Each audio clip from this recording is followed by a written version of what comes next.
Install करो, open कर लेना।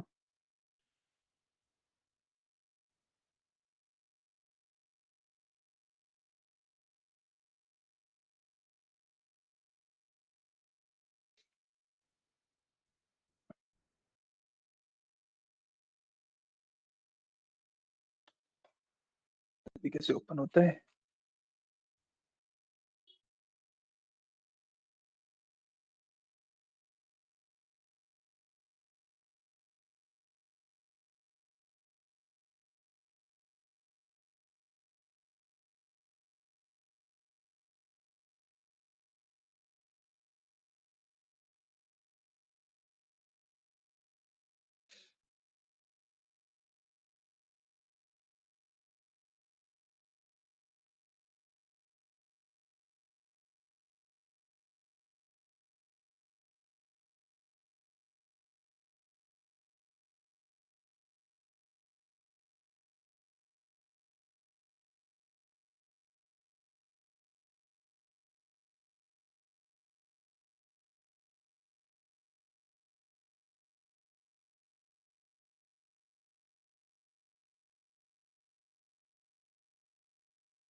Sure sure. डाउनलोड नहीं है, it will take time. Do one thing, download करने की जगह पेन ड्राइव में से कॉपी कर लो। डाउनलोडिंग में टाइम लगेगा। 40 मिनट दिखा रहा है।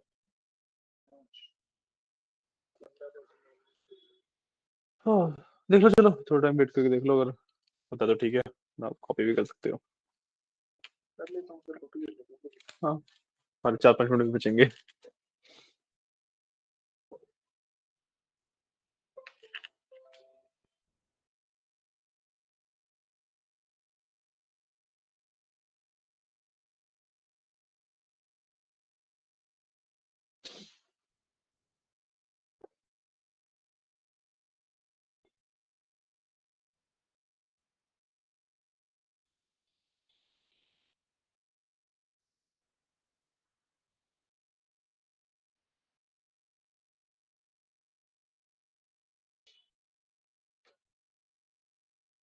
नेक्स्ट करो। Next. Yes.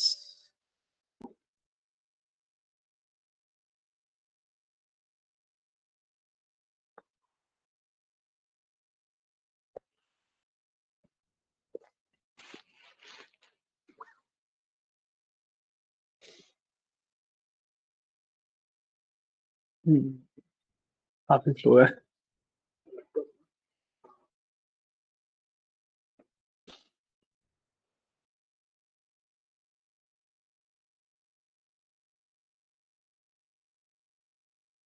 Next. Accept. Next. Next. Next. बस होगा होगा। 2 बार खुल गया है।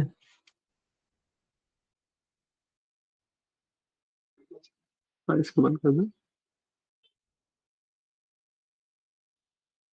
यस। हाँ, सिलेक्ट ही नहीं होगा वो, यस करो उसमें। फिनिश। हाँ, वो दूसरा खोल लो। इंस्टॉल हो गया। ऐसा है क्या? नहीं नहीं, तो प्रॉपर ये रहता है, वो सिर्फ इंस्टॉलेशन का है। वेब से होता है वरना। हाँ, वो डाउनलोड करना चाहो तो आप वेब से डाउनलोड कर सकते हो। फ्री होता है। हाँ हाँ, फ्री है, टोटली फ्री है।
हाँ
हाँ थोड़ी बेटर है।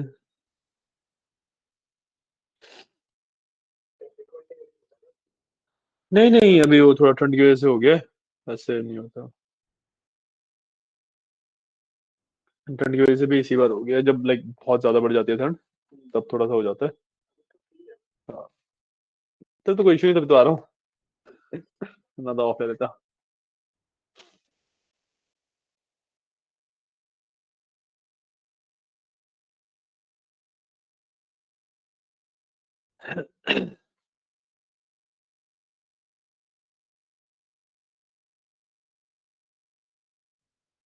आपका जो सुपरस्टोर डॉट एक्सएलएस फाइल थी वो है ना आपके पास?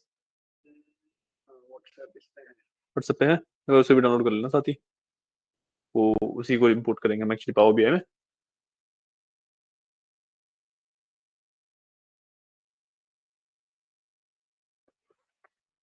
ये नीचे गई शायद से, नहीं इधर डेमोग्राफिक है। डेमोग्राफी दोबारा भेजूं?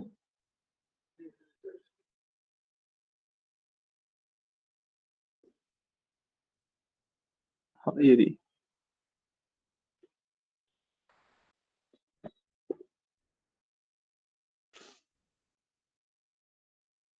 इसको सेव एज करके सेव कर लो।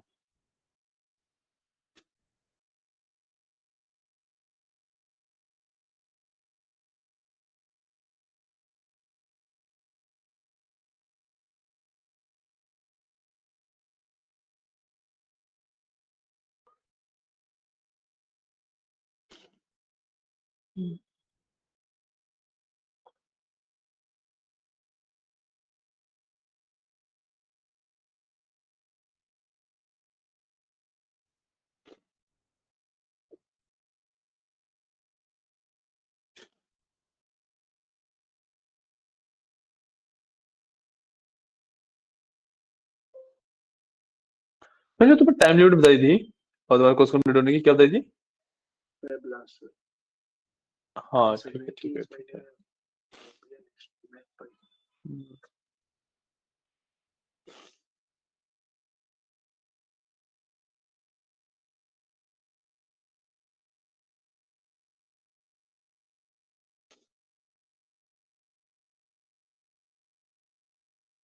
सॉल्व भी हो गया।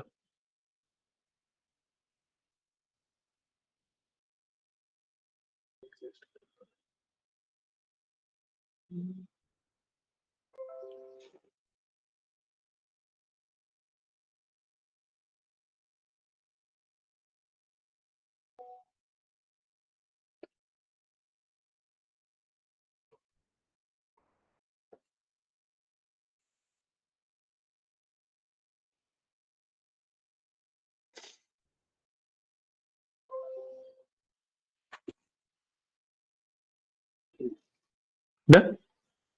ठीक है। सो अब जब पावर बीआई खुलता है इस तरह की विंडो खुलती है जैसे आपके पास दिख रही है, राइट? आप अपने में देखो, मैं आपको ना ऑप्शन बताता रहूंगा, ठीक है? एंड रिकॉर्ड में रिकॉर्डिंग के लिए मैं करता भी रहूंगा साथ साथ, ठीक है? ओके, तो इस तरह की विंडो खुलती है। जो सबसे ऊपर आ रहे हैं आपको, उन्हें हम कहते हैं डेटा सोर्सेज, कि डेटा आपका आएगा कहाँ से, राइट? तो सबसे पहले मेरे पास ब्लैंक रिपोर्ट है। ब्लैंक रिपोर्ट है इसकी बिना डेटा के, एज इट इज जस्ट एक रिपोर्ट स्टार्ट करनी है मेरे को। तो दैट इज दैट, राइट? और उसके अलावा आपके पास अलग अलग सोर्सेज हैं कि कहाँ से डेटा आ सकता है। ठीक है, सो अब एक पावर बीआई के प्रोजेक्ट स्टार्ट करने के दो तरीके हो सकते हैं। एक या तो ब्लैंक रिपोर्ट बनाओ, उसके बाद उसके अंदर डेटा डाल लो, या फिर आप पहले ही डेटा लेके चलो एंड सीधा उसके साथ ही वो बनाओ report, right. The method I prefer and I teach is कि मैं ब्लैंक रिपोर्ट बनाता हूँ पहले एंड देन उसके अंदर मैं डेटा इंपोर्ट करता हूँ बाद में। ठीक है, तो I will simply click on blank report.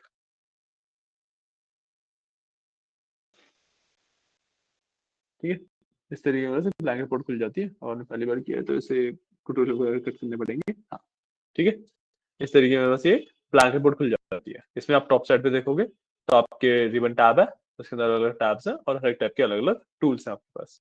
ठीक है, और देन आपके राइट हैंड साइड पे आपको तीन पैनल दिखेंगे, फिल्टर, विजुअलाइजेशन एंड डेटा।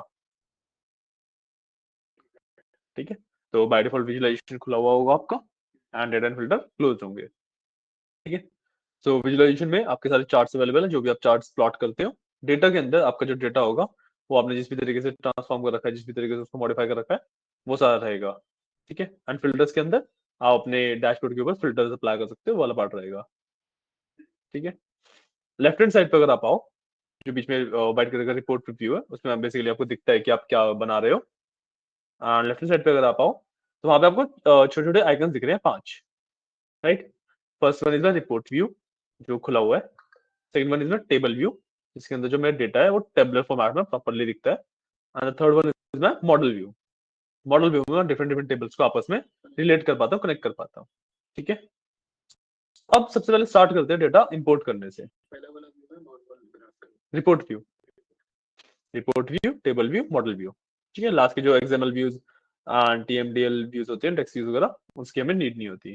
ठीक है, तो सबसे पहले स्टार्ट करता हूँ अपना डेटा इंपोर्ट करने से। ठीक है, तो क्योंकि मेरे पास एक्सेल फाइल में, एक्सेलएस फाइल में डेटा है, तो यहाँ पे ऊपर मेरे पास एक्सेल वर्कबुक का ऑप्शन आ रहा है, मैं सिंपली उस पर क्लिक कर दूंगा, है ना।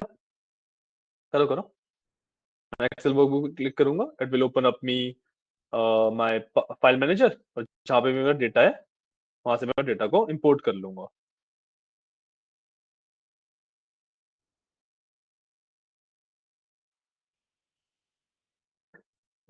Sorry.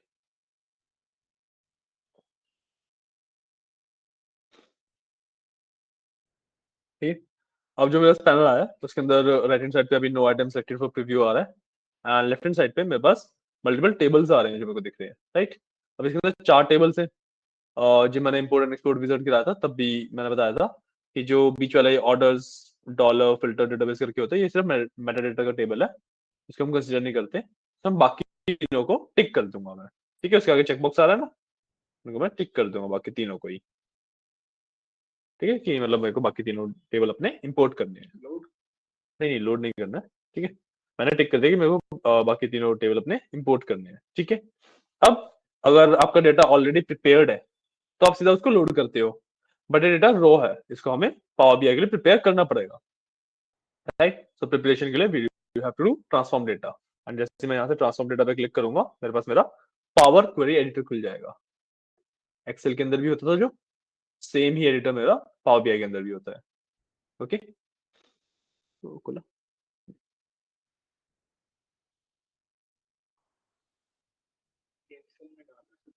एक्सेल में पावर क्वेरी एडिटर होता है, नहीं कराया, नहीं करवाया होगा अगर। पावर एडिटर वैसे बेसिकली एग्जैक्टली सेम एक्सेल के अंदर भी होता है डेटा इंपोर्ट करने के लिए।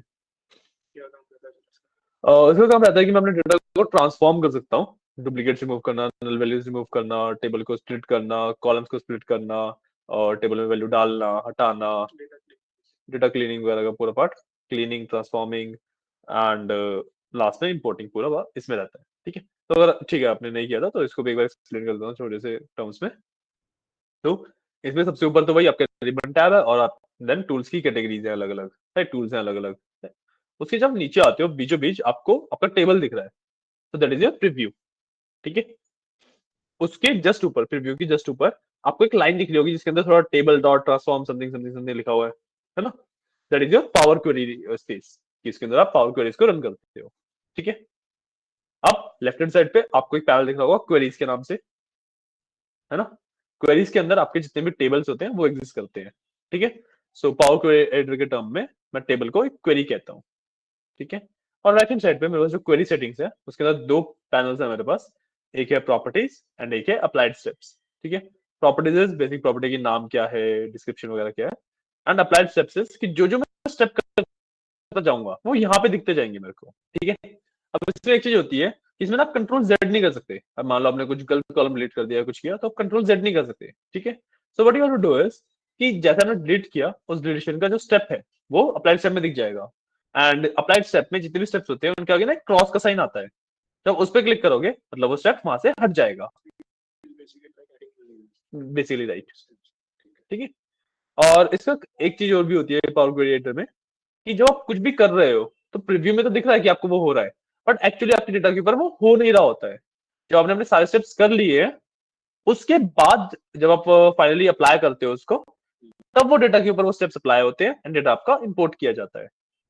ठीक है, तो इसके अंदर सबसे पहली जो प्रॉब्लम मेरे को दिख रही है, जो पीपल एंड रिटर्न्स के टेबल है उसके अंदर कॉलम 1 एंड कॉलम 2 आ रहा है instead of the column names, है ना। ये सबसे पहली प्रॉब्लम दिख रही है मेरे को। तो इसको फिक्स करने के लिए मैं सिंपली अपने ऊपर जाऊंगा, जो मेरा टूल्स है इसमें होम के अंदर जाऊंगा, एंड होम के अंदर सबसे लास्ट में देखोगे यहाँ पे ट्रांसफॉर्म लिखा हुआ है, लास्ट सेकंड कैटेगरी, है ना। उसके अंदर use first row as header, इस पे क्लिक करूंगा ये चीज मेरी फिक्स हो जाएगी। ठीक है, ये सेम चीज मैं पीपल के साथ भी कर लूंगा।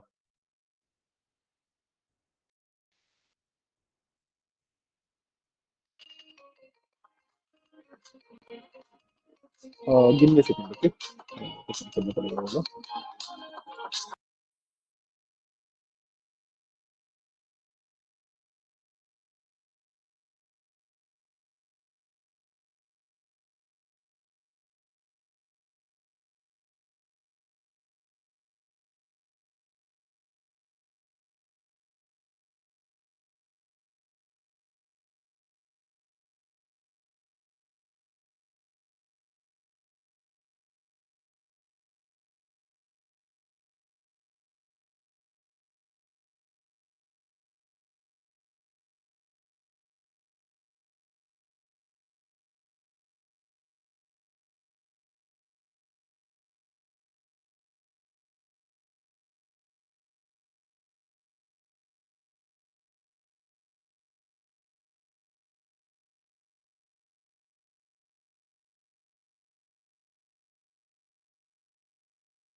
ठीक है, तो मैंने पहले तो अपना ये वाला काम फिक्स कर लिया।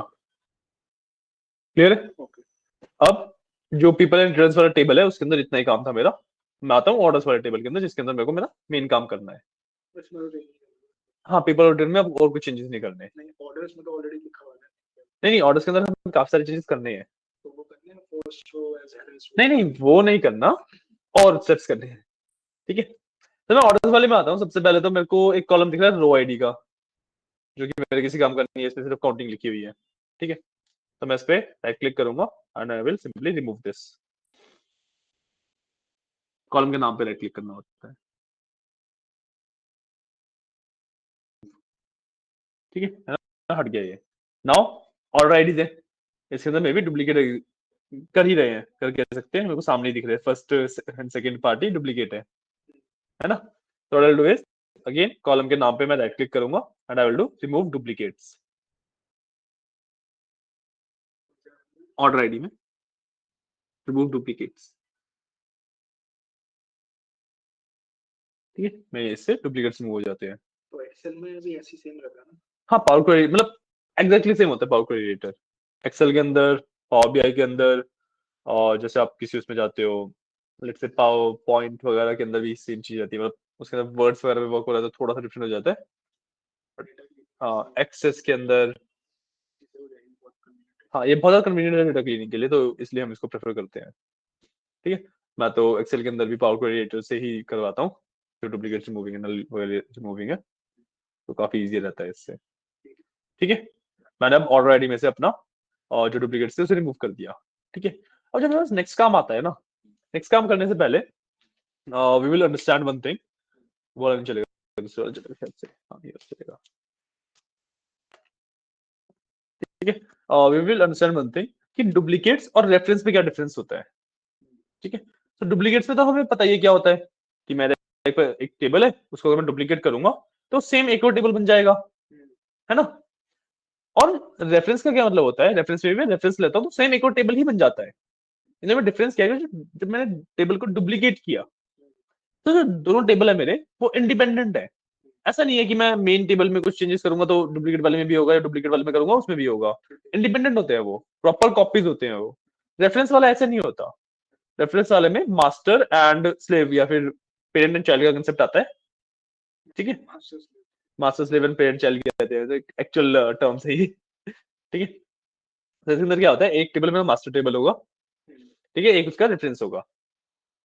ठीक है, जो मास्टर टेबल है उसके अंदर मेन डेटा का सोर्स है, एंड रेफरेंस के अंदर उसकी एक लिंक है सिर्फ, एक्चुअल डेटा नहीं है उसके अंदर।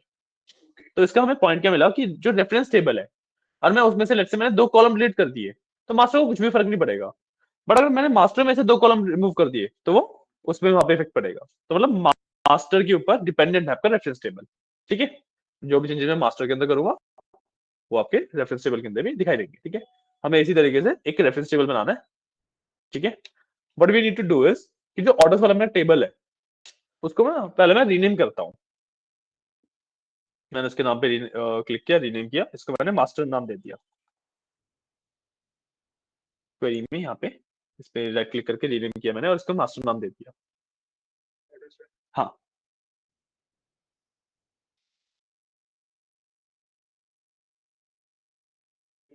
हाँ,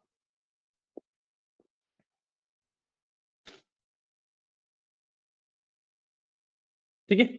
अब इस वाले मास्टर टेबल के अंदर ना एक इश्यू अभी भी है जो कि मैंने जानबूझ के छोड़ा है कि आपको रेफरेंस वाला कंसेप्ट समझ आ जाए। ठीक है, सो मैं मास्टर टेबल का एक रेफरेंस बनाता हूँ। ठीक है, मेरा गोल क्या है कि मैं ना ऑर्डर्स को, कस्टमर्स को और प्रोडक्ट्स को, इन तीनों के डेटा को अलग अलग कर लूं। ठीक है, तो ऑर्डर्स के टेबल में मेरा order ID, order date, ship date ऐसी चीजें आ जाएंगी। कस्टमर के टेबल में customer ID, customer name, customer location, ये सब आ जाएगा। और प्रोडक्ट्स के टेबल में product ID, category, product name, ये सब आ जाएगा। ठीक है, तो सिंपली एक मैं रेफरेंस बनाता हूँ। रेफरेंस बनाने के कुछ नहीं करना, राइट क्लिक करना है आपको टेबल के नाम पे एंड डुप्लीकेट, और नीचे रेफरेंस मिल जाएगा, सिंपली रेफरेंस पे क्लिक कर देना। हाँ, हाँ, इसका एक रेफरेंस बन गया मेरे पास। ठीक है, इसको हाँ रीनेम कर लूंगा मैं, और इस वाले को ना ऑर्डर्स कर दूंगा मैं। Orders, orders. ठीक है, अब आते हैं रेफरेंस वाले पार्ट पे। ठीक है, कि मैंने एक्चुअली जो इश्यू छोड़ा था वो सॉल्व करेंगे और देखेंगे कि रेफरेंस पे कुछ भी चेंजेस करने से मास्टर को फर्क नहीं पड़ता, और मास्टर में चेंजेस करने से रेफरेंस को फर्क पड़ेगा। ठीक है, तो ऑर्डर्स वाला टेबल है ये, राइट। इसके मैं अंदर में सब ऑर्डर्स की इंफॉर्मेशन रखूंगा। So I will only keep order ID, order date, ship mode, customer ID, product ID, sales, quantity, discount and profit. ठीक है, तो मैं दिखा देता हूँ ये वाली चीज करनी कैसे है। देखो, मैं किसी भी एक सेल पे क्लिक किया, मैंने किसी भी एक सेल पे क्लिक किया, कर दिया कंट्रोल ए। ठीक है, पूरा टेबल में सेलेक्ट हो गया। अब कंट्रोल दबाया मैंने, और जो जो से कॉलम मेरे को चाहिए उनको सिलेक्ट किया। तो I need order ID, order date, ship date, I need ship mode, I need customer ID. ठीक है, आगे चलेंगे। कस्टमर नेम वगैरह कुछ नहीं चाहिए क्योंकि ऑर्डर्स का टेबल है।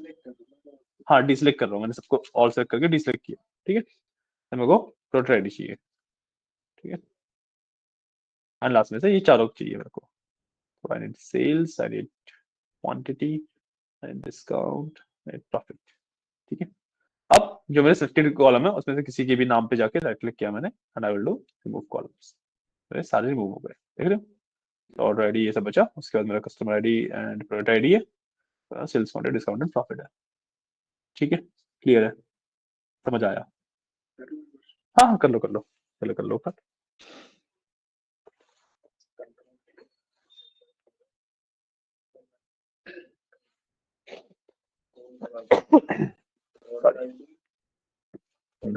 हम्म, हाँ, कस्टमर आईडी भी रहेगी, उसके बाद सीधा प्रोडक्ट आईडी रखनी है हमें। सॉरी, उसके बाद लास्ट में sales quantity discount and profit.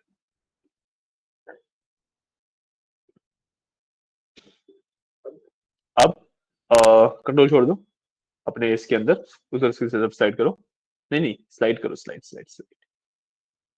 इस साइड लाना है ना, हमें जो सिलेक्टेड कॉलम है वो देखने हैं, कोई भी सिलेक्टेड कॉलम पे आ जाओ। हाँ ठीक है, अब उसके नाम पे राइट क्लिक करना है, नाम पे, हाँ नाम पे ये ना, ठीक है, बस रिमूव कॉलम्स, पूरा सेकंड ऑप्शन, समझ गए? तो जो भी सिलेक्टेड कॉलम थे वो रिमूव हो गए अब, ठीक है, क्लियर है?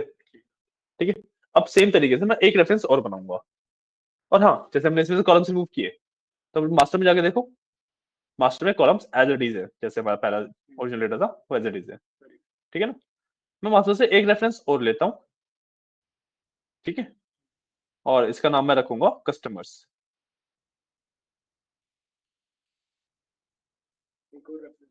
हाँ, इसका नाम मैंने रखा कस्टमर्स।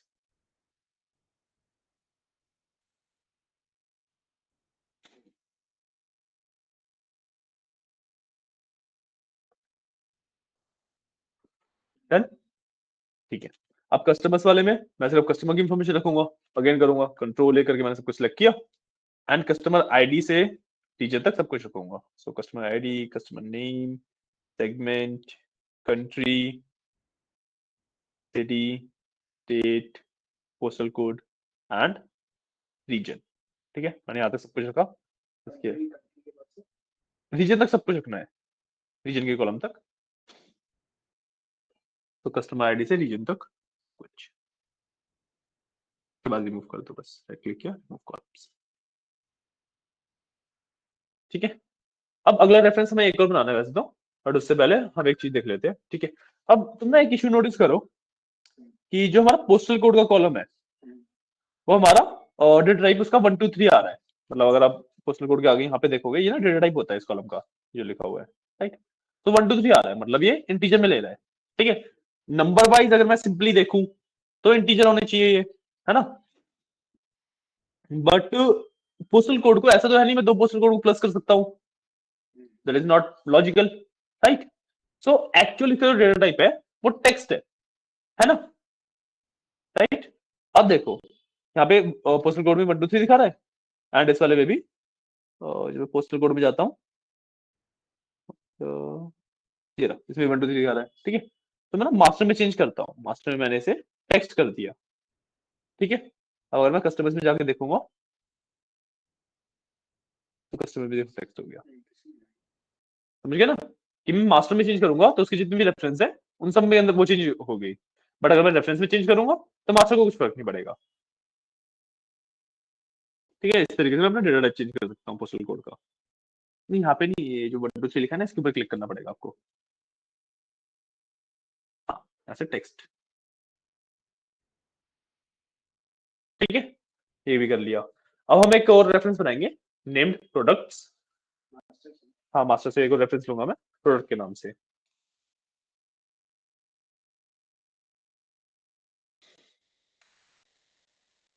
ये रीनेम करके उसको कर लेना प्रोडक्ट्स,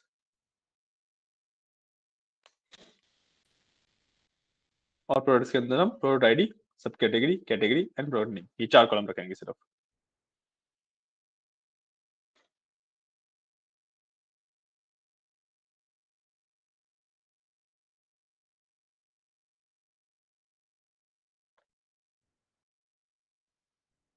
ठीक है। इसके अंदर मैंने 4 कॉलम छोड़े हैं सिर्फ,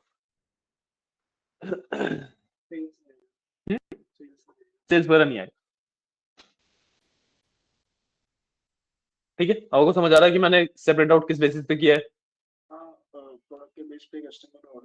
हाँ ठीक है। और क्या आपको इसका रीजन पता है कि मैंने कस्टमर में और प्रोडक्ट में तो ऑलरेडी नहीं रखा, बट ऑर्डर्स में कस्टमर आईडी और प्रोडक्ट आईडी रखा है, इसका रीजन पता है ऐसा क्यों किया? जो ऑर्डर्स वाला है वो मास्टर का रेफरेंस है, कस्टमर और प्रोडक्ट भी तो मास्टर का ही रेफरेंस है, कुछ ना कुछ कनेक्ट ही होगा सर कि मैं कस्टमर प्रोडक्ट को ऑर्डर से कनेक्ट करना। नहीं, इसका ना सिंपल लॉजिकल रीजन है कि यार मैं ऑर्डर्स की इंफॉर्मेशन रख रहा हूँ तो मैं ये वाली इंफॉर्मेशन रखूंगा ना कि किसने खरीदा, क्या खरीदा, क्योंकि उसकी तो जरूरत है पूरे। हाँ कस्टमर आईडी प्रोडक्ट आईडी रखा मैंने इसलिए। अब मैं कस्टमर्स की इंफॉर्मेशन रख रहा हूँ तो जरूरी थोड़ी ना कि कस्टमर मेरा एक ही ऑर्डर करेगा या एक ही प्रोडक्ट खरीदेगा, तो मेरे को लिंक करने की जरूरत नहीं है, प्रोडक्ट का इन्फॉर्मेशन रख रहा हूँ, तो जरूरी थोड़ी ना कि एक ही कस्टमर मेरा वो प्रोडक्ट खरीदेगा। Logical explanation. हाँ ठीक है, सॉरी, ठीक है। अब इसके अंदर एक इशू है कि हमने जो मास्टर से जब इसे रेफरेंस बनाया, तो जो मेरा मास्टर टेबल है इसके अंदर तो ऑर्डर आईडी के बेसिस पे डेटा है, हमने जो रिमूव डुप्लीकेट किए थे ऑर्डर आईडी के बेसिस पे किए थे, है ना। तो हर ऑर्डर आईडी को किस कस्टमर ने खरीदा, किस और क्या प्रोडक्ट बिका उसमें, वो इंफॉर्मेशन है ये, राइट। तो अगर मैं लॉजिकल सेंस बनाऊं तो कस्टमर आईडी में रिपीट्स होंगे, डुप्लीकेट्स होंगे, प्रोडक्ट आईडी में डुप्लीकेट्स होंगे, राइट, क्योंकि एक कस्टमर मल्टीपल ऑर्डर भी कर सकता है और एक प्रोडक्ट मल्टीपल बार भी बिक सकता है ना। सो इसलिए मैं कस्टमर्स में आके, क्योंकि अब मैं यहाँ पे तो सिर्फ कस्टमर की इन्फॉर्मेशन सेव करनी है, यहाँ पे तो एक एक एंट्री करूंगा, मैं कस्टमर आईडी में से डुप्लीकेट्स रिमूव कर दूंगा, कस्टमर में से, सिमिलरली प्रोडक्ट्स में से भी प्रोडक्ट आईडी में से डुप्लीकेट्स रिमूव कर दूंगा।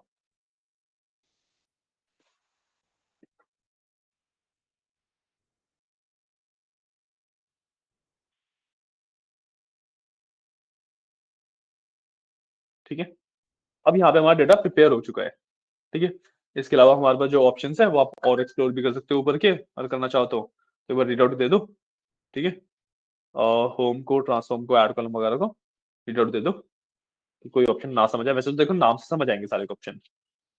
उसके अंदर लिखना पड़ेगा सर। नहीं नहीं, सिर्फ ये नाम देख लो, तुम्हें नाम से, नहीं नहीं नहीं, ये वाले ऑप्शन मतलब, ये ना नहीं नहीं, ये तो सिर्फ नाम है, ये कैटेगरीज है बेसिकली, इसके ऑप्शन ये सेकंड में जो आ रहे हैं नीचे, ये होम के ऑप्शन है। सबके देखने हैं ना। हाँ, एक बार रीड आउट दे दो ताकि आपको समझ आ जाए, और कुछ ना समझ आए तो पूछ लेना मुझसे, ठीक है। और ये आपको ना सिर्फ होम और ट्रांसफॉर्म के देख लेना, और ऐड कॉलम के, इन तीन के देख लेना, व्यू टूल्स वगैरह के देखने की जरूरत नहीं होती।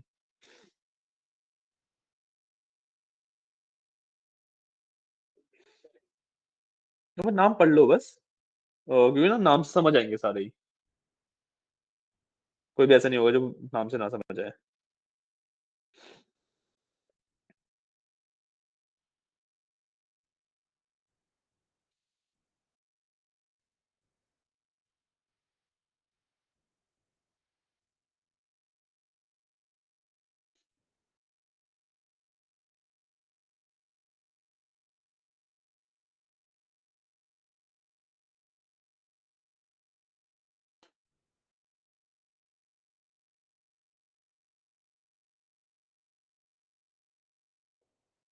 देन आ रहे समझ। ये तो बहुत क्लियर है, जैसे कि सोर्स में हाँ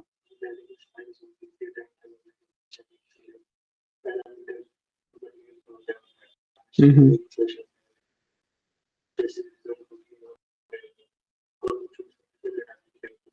ठीक है, अब सब कुछ ब्लैक नहीं है। जैसे कि ये हाँ, अप एंड क्वेरीज नहीं समझ आया, इनको बता देते हैं, ठीक है। क्वेरीज मैंने बताया पावर क्वेरी की लैंग्वेज में टेबल्स को कहते हैं, तो append queries is append tables, merge queries is merge tables, ठीक है। तो जो मर्ज है that is exactly like your joints, SQL में जैसे जॉइंट्स था ना, सेम वो कंसेप्ट है कि मैं दो टेबल को ज्वाइन कर रहा हूँ, दैट इज योर मर्ज, ठीक है। अपेंड का मतलब है मेरे पास ना सेम तरीके के दो टेबल है, मतलब लेट्स से स्टूडेंट का नेम और स्टूडेंट के मार्क्स के टेबल है, एग्जांपल लेते हैं सिर्फ दो कॉलम के, ठीक है। तो एक एक टेबल है मेरे पास, इस तरीके से ड्रॉ करके दिखाता हूँ, this is SNM, so student का नाम एंड मार्क्स, ठीक है। तो NNM कर लेता हूँ, नेम एंड मार्क्स, ठीक है। यहाँ पे नेम में लेट्स से 1 2 3 तीन एंट्री है, सेम ही तरीके का मेरे पास एक और टेबल है, एंड NM इसके अंदर 4 5 6 है, नहीं नहीं, ये मर्ज नहीं होगा, ये अपेंड होगा। अपेंड का मतलब होता है कि एक नया टेबल बन जाएगा, ठीक है, एंड NM का इसके अंदर 1 2 3 4 5 6 सारे होंगे, डेटा इसके नीचे लगा देना, मर्जेस डेटा साथ में लगाना, जॉइंट्स में हम डेटा साथ में लगा रहे होते हैं ना, ठीक है। ये है अपेंड एंड मर्ज, और देख लो मैं समझ आया तो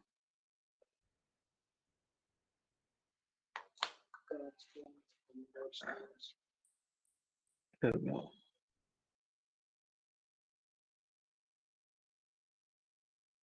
me a second, okay?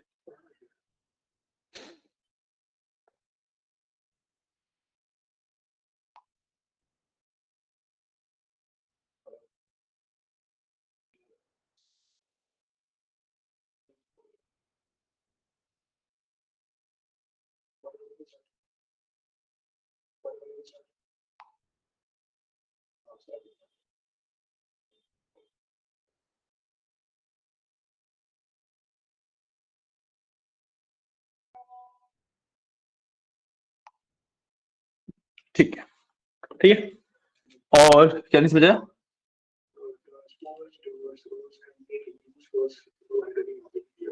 हाँ, वो ऑप्शन वो होते हैं। ट्रांसपोज का बेसिकली मतलब होता है कि डेटा मेरा कुछ इस तरीके से है,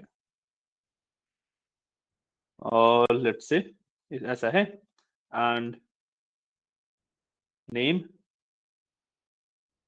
मार्क्स एंड ये मार्क्स। सो यहाँ पे नाम है, यहाँ पे मार्क्स लिखे हुए हैं 58 आए हैं, ये मार्क्स गुड लिखा हुआ है। ठीक है, इसको ट्रांसपोज करूंगा, it will become like this, name marks and ये मार्क्स। तो यहाँ पे डेटा आएगा इसके नीचे। हाँ श्योर श्योर।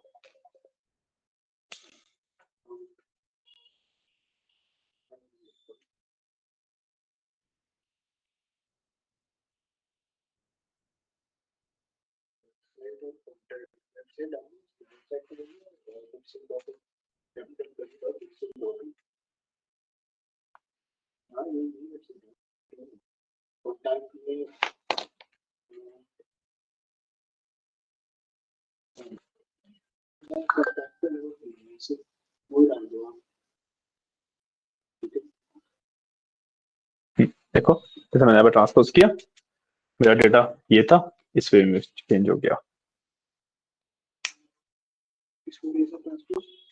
और इसको प्रोड्यूस वाले को, अपने वाले प्रोड्यूस को और मेरे वाले प्रोड्यूस को कंपेयर करो ना, तो समझ आ जाएगा।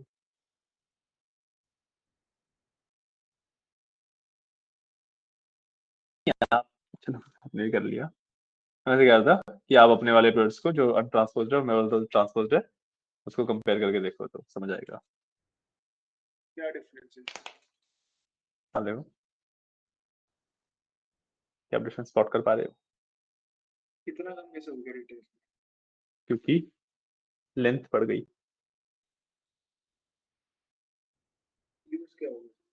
हम्म, यूज क्या होगा? ये होता है कि मान लो आपको इस डेटा इस वे में आया अगर, तो यूजुअली हम डेटा को इस फॉर्मेट में रन करते हैं, इस फॉर्मेट में आपके पास है ना? तो ट्रांसपोज का मतलब सिर्फ इसको ऐसा बनाना नहीं है, ट्रांसपोज का मतलब होता है इसको भी ऐसा बना सकता है वो। तो मैं दोबारा ट्रांसपोज कर दूंगा ना, बिकम लाइक दिस, तो इसमें बस ये चले जाते हैं, है ना? तो मैं इसको करता नहीं हूँ, ठीक है? तो ट्रांसपोज का मतलब सिर्फ मतलब दोनों तरफ से हो सकता है, कि इसको ऐसा बनाना, इसको ऐसा बनाना। ठीक है, सो दिस इज ट्रांसपोज। और बताओ क्या नहीं समझ आया?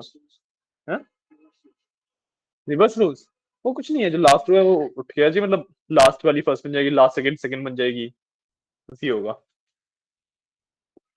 रिवर्स रोज की 1 2 3 4 रोज है, दैट विल बिकम 4 3 2 1, ये होता है रिवर्स रोज। हाँ, पास का मतलब होता है कि आपको किसी एक फॉर्मेट के हिसाब से उसको एक्सट्रैक्ट करना है, एक्सएमएल के अंदर होगा। हाँ, एक्सएमएल वाला पार्ट है। इसको बेसिकली आप कैसे समझ सकते हो कि मान लो आपके पास कुछ इस तरीके से है कि ब्रैकेट में लिखा हुआ है 1 2 3 आईडी है, और फिर उसके बाद नेम लिखा हुआ है, लेट्स से समथिंग नेम है, फिर ब्रैकेट में आईडी है, राइट? इस तरीके से अगर आपके पास डेटा है किसी कहीं से कुछ इस तरीके से आया डेटा, राइट? तो इसको 1 2 3 नेम समथिंग समथिंग इस प्रॉपर फॉर्मेट में करना, इस पासिंग सिंगल स्ट्रिंग को मल्टीपल उसमें स्प्लिट करना बेस्ड ऑन सम रूल्स। ठीक है, दैट्स पासिंग। आज बस हमारा कवर हो गया है, आज हम पार्को एडिटर ही कवर करेंगे, इसके बाद लास्ट में हम बस डेटा को इंपोर्ट करके छोड़ देंगे। इंपोर्ट कर ले, ठीक है, तो import. Sure sure sure sure, no issue. Import करना इज प्रीटी सिंपल। आप होम में सबसे पहला ऑप्शन होता है आपके पास close and apply, close and apply का ऑप्शन है, राइट? इसको मैं क्लिक कर दूंगा। हाँ हाँ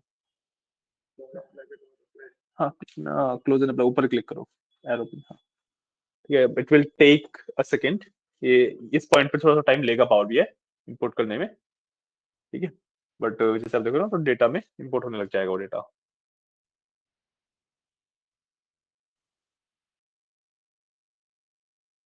अभी देखो हो ही रहा है तो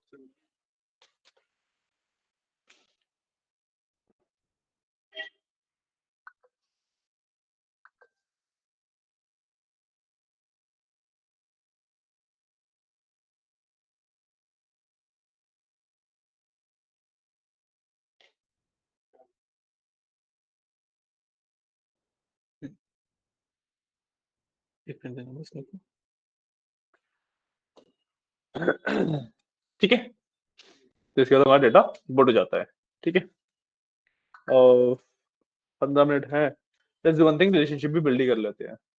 अभी जाने की जल्दी तो नहीं है? अच्छा जाना है, कोई इशू नहीं है। नहीं, पॉइंटर्स की आज का टॉपिक इतना ही था, आज का टॉपिक एक्चुअली कवर हो गया है, तो मैं तो सोच रहा था कल वाला थोड़ा सा करवा देता, बट कोई इशू नहीं है, आपको निकलना है आप निकल जाओ, ठीक है। This is your data importing वाला पार्ट, इस तरीके से आप डेटा इंपोर्ट करते हो, बस कंट्रोल एस करके इसे सेव कर लेना, ठीक है, और जहां पे भी आपको सेव करनी हो, अगर मोर ऑप्शन पे क्लिक करोगे ना नीचे, मोर ऑप्शन यहाँ पे प्रॉपर सेविंग के लिए आ जाएगा, जैसे एक्सेल के अंदर आता है ना, ठीक है, यहाँ पे भी इसको आपको सेव करना है, सेव कर लेना, एंड याद रखना कि कहाँ पे सेव किया है।